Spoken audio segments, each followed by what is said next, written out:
ಎಲ್ಲರಿಗೂ ನಮಸ್ಕಾರ. ಇವತ್ತು ಟೊಮೆಟೊ ಚಟ್ನಿ ಹೇಗೆ ಮಾಡೋದು ಅಂತ ನೋಡ್ಕೊಳ್ಳೋಣ.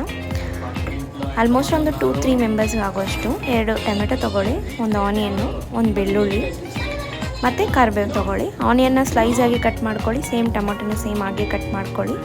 ಮತ್ತು ಒಗ್ಗರಣೆ ಹಾಕ್ಕೊಳ್ಳೋಣ. ಸಾಸಿವೆ, ಜೀರಿಗೆ, ಹಿಂಗು ಸ್ವಲ್ಪ ಮಿಕ್ಸ್ ಮಾಡ್ಕೊಳ್ಳೋಣ. ಅದು ಹಾಕಿದ ನಂತರ ಟೊಮೆಟೊ, ಈರುಳ್ಳಿ, ಕರಿಬೇವು, ಬೆಳ್ಳುಳ್ಳಿ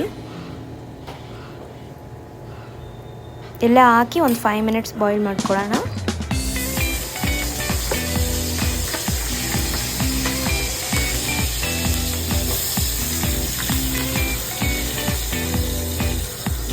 ಈ ಥರ ಫ್ಲೇಮಲ್ಲೇ ಇಟ್ಕೊಳ್ಳಿ.